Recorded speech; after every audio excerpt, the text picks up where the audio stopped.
She told everyone at our engagement party that she needed more time to be sure and asked them not to buy gifts yet. When I asked why she'd announced that publicly, she said, "I'm being honest. Isn't that what you want?" I honestly canceled the wedding the next day. Hey viewers, real quick, only 8% of you watching are subscribed, and the channel's kind of stuck right now. If you enjoy these stories, hitting that subscribe button would really help us keep going. Thanks. Let me get something straight from the jump. I've never been the type to put up with disrespect. My dad taught me early that respect is earned, but self-respect is non-negotiable. So when this went down, my decision wasn't emotional, it was inevitable. Some quick background. I, 34M, met Jenna, 32F, at an industry networking event 3 years ago. We were both in sales, though for companies in different sectors, so no professional conflicts. I was selling enterprise software while she worked for a marketing firm. We hit it off over drinks, exchanged numbers, and started dating. 8 months in, I landed a promotion that brought me to her city. 6 months after relocating, we decided to move in together, finding a new apartment that would be ours equally from the start. Our relationship was solid in most ways. We both had good careers, split expenses evenly from day one. I insisted on this, and generally enjoyed each other's company.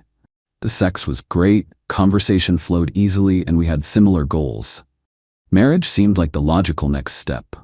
I proposed during a weekend trip to a mountain cabin I'd rented through Airbnb. Nothing over the top, just a private moment with a view after a challenging hike we'd been planning for months. She said yes without hesitation. When we got back to the city, we had a conversation about the engagement ring that reflected our relationship values. "I want this to be a true partnership," I told her. "I know traditionally the man buys the ring, but what do you think about us both contributing?" She actually loved the idea, saying it represented our equal commitment to each other. We selected a ring together and each paid half, which felt right for us. Fast forward to our engagement party last month. We'd rented a private room at an upscale restaurant, invited about 50 close friends and family members. Everyone was dressed up, champagne flowing. My parents flew in from across the country. Her sister made a custom photo collage. The works. Dinner was served, and my best friend Jason stood to make a toast. He said some genuinely touching things about us as a couple, raised his glass, and everyone cheered. Then Jenna stood up. I expected her to say something sweet, maybe thank everyone for coming. Instead, she smiled awkwardly and said, "Thank you all so much for being here. It means the world to us. I just want to mention, please don't feel any pressure to buy gifts yet or make concrete plans. I'm still processing this big step. I need a bit more time to be sure before we set a date." The room went silent. I felt every eye dart between us. My mother's face fell. Jenna's dad looked at his shoes. Jason's wife whispered something in his ear. I maintained a neutral expression, but internally, I was blindsided. She sat down, squeezed my hand under the table, and whispered, "We'll talk later." The party continued, but the mood had shifted. There was an unmistakable awkwardness. People avoided mentioning wedding plans. Some left earlier than expected. My parents kept shooting me concerned glances. After the last guest departed, we got in the car for the drive home. I waited until we were alone before speaking. "What was that about?" I asked, keeping my voice level. "What was what about?" "You know what? Announcing to everyone that you're not sure about marrying me." She sighed. "That's not what I said. I just said I needed more time before setting a date." At our engagement party, in front of everyone we know, after accepting my proposal 2 months ago. "I'm being honest, isn't that what you want?" she replied. "Would you rather I pretended to be ready if I'm not?" "I'd rather you had discussed any doubts with me privately before accepting the ring, moving forward with planning a party, and then blindsiding me in front of our families. You're overreacting. I didn't say I don't want to marry you, I just need more time." We went back and forth like this for a while. She kept framing it as honesty, as if publicly humiliating me was some sort of virtue. I went to bed in the guest room, staring at the ceiling, replaying the evening and our entire relationship. By morning, I had clarity. This wasn't just about her announcement. It was about respect, for me, for our relationship, for the people who traveled to celebrate with us. I didn't sleep much, but I did make a decision. I got up early, made coffee, and waited for her to wake up. When she came into the kitchen, I was calm. "I've been thinking about what you said," I began, "about needing more time." She looked relieved. "I'm glad you understand. I'm canceling the wedding," I said simply. Her coffee mug froze halfway to her lips. "What? Not postponing, canceling. We're done." "Because I said I need more time?" "That's extreme, don't you think?" "No, it's not about needing time. It's about how you handled it. You embarrassed me in front of everyone we care about rather than having a private conversation. That shows a fundamental lack of respect." "So you're throwing away our whole relationship over one comment?" "I'm recognizing that someone who would do that isn't someone I want to build a life with. The comment was just the final piece of information I needed." She switched tactics, tears forming. "I didn't mean to hurt you. I was just nervous and it came out wrong." "Maybe, but your first instinct when I expressed that I was hurt wasn't to apologize. It was to tell me I was overreacting. That's not how partners treat each other. So that's it? Just like that?" "Just like that." I spent the next hour outlining a practical separation plan. Since we'd gotten our apartment together, and both names were on the lease, neither of us had more claim to it than the other. I volunteered to be the one to move out simply because I wanted a clean break. We'd sell the furniture we bought together and split the proceeds. No drama, no revenge, just a clean break. She alternated between crying, bargaining, and anger throughout the conversation. But my decision was made. By that afternoon, I'd booked an Airbnb for a month and started packing essentials. The next day, I sent a simple group message to everyone who attended the party. "After careful consideration, Jenna and I have decided not to move forward with our wedding plans. We appreciate your support and understanding of our privacy during this time." Predictably, my phone exploded. I answered only my parents and Jason, giving them the bare minimum details. To everyone else, I simply reiterated that we had made our decision and I wasn't interested in discussing it further. Jenna had a different approach. According to mutual friends, she was telling everyone I'd had an extreme overreaction to a small moment of honesty, that I was controlling and had anger issues, that she dodged a bullet. I didn't engage with the rumors, didn't post anything on social media, didn't try to control the narrative. I simply moved forward with rebuilding my life. 2 weeks later, I was settled in a temporary place and focusing on work when Jason invited me to grab a beer. "You okay, man?" he asked as we sat down at the bar. "Yeah, surprisingly good," I replied honestly. It was the right call. I gotta say, when she made that announcement, Lauren and I were shocked. That's what she whispered to me. "Did you know she was gonna say that?" I shook my head. "No one did. Not even me." He took a sip of his beer. "Well, there's something you should probably know. I wasn't gonna tell you, but since it's over anyway." Apparently, at Jason's birthday party 3 months earlier, while we were already engaged, Jenna had gotten drunk and made some concerning comments to his wife Lauren. She'd complained that I wasn't as ambitious as she'd hoped, that she was worried about settling, and that she sometimes missed being single. She'd also asked Lauren not to mention the conversation to me or Jason. Lauren had been uncomfortable keeping it from us, but had honored Jenna's request for privacy.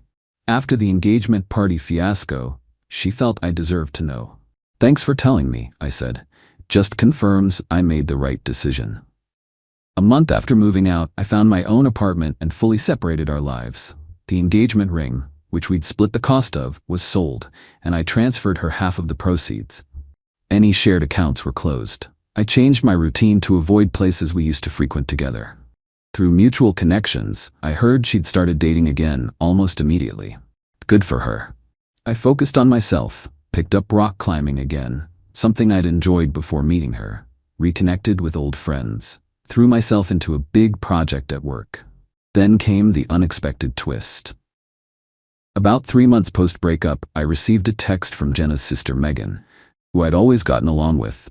"I've been debating whether to tell you this, but I think you deserve to know. Jenna was seeing someone else when she made that announcement at your engagement party. Guy from her gym. It had been going on for a couple months. That's why she needed more time. She was deciding between you two. I confronted her about it recently, and she admitted everything. I'm sorry." I thanked Megan for her honesty, but didn't engage further.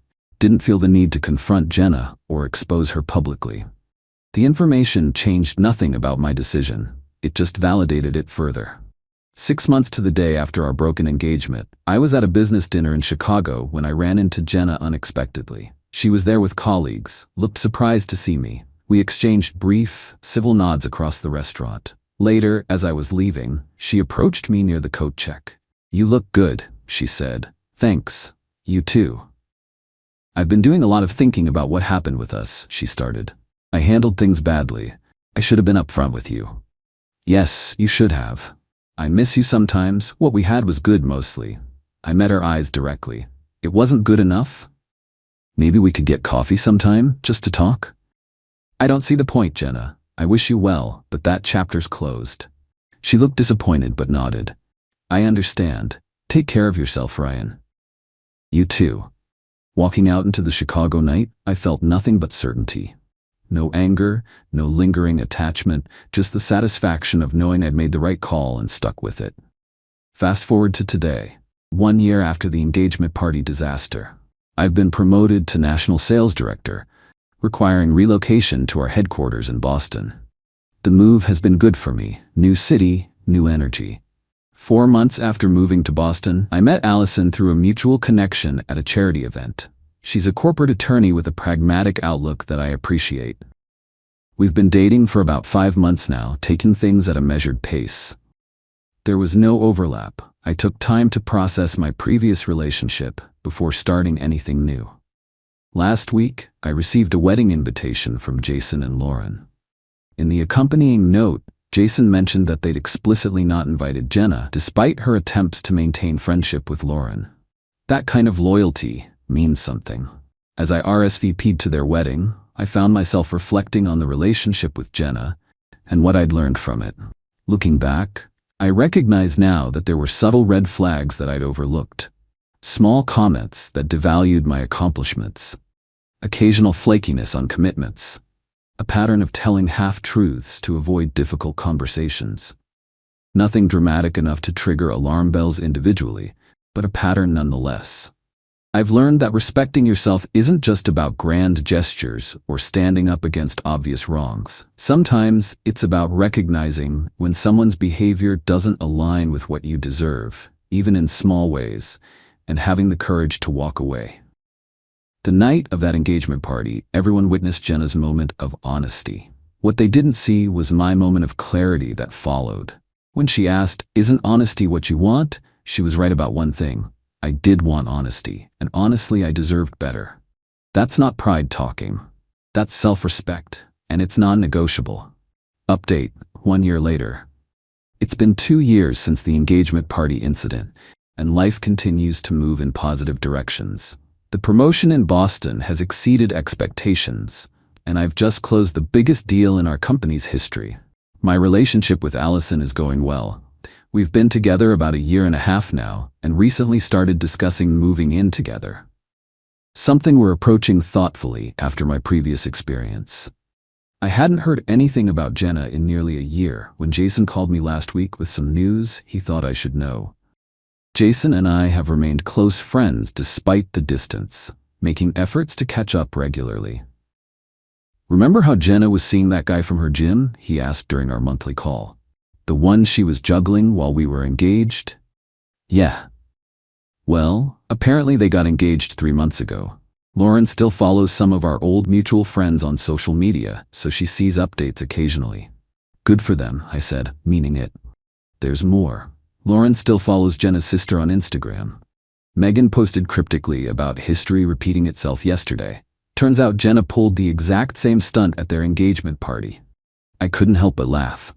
"You're kidding?" "Nope." Stood up and told everyone she needed more time before setting a date and asked people not to buy gifts yet. Gym guy apparently walked out right then and there. "It's over." "That's remarkably consistent of her," I said. "Yeah," Lauren said Megan told her that their parents finally sat Jenna down for some kind of intervention about her commitment issues. Probably long overdue. After we hung up, I thought about how differently things might have gone if I'd ignored my instincts that day. If I'd convinced myself her behavior was just nerves or a momentary lapse in judgment. if I'd prioritized the relationship over my self-respect. I might still be with someone who fundamentally couldn't commit, constantly looking over my shoulder, wondering if today was the day she'd decide she needed more time again. Instead, I'm building something real with someone who knows what she wants and communicates directly. No games, no public humiliation, no divided loyalties. Sometimes the most significant decision isn't where to go next, but what to walk away from. And sometimes the best revenge isn't revenge at all. It's the life you build after closing a door that was never meant to stay open.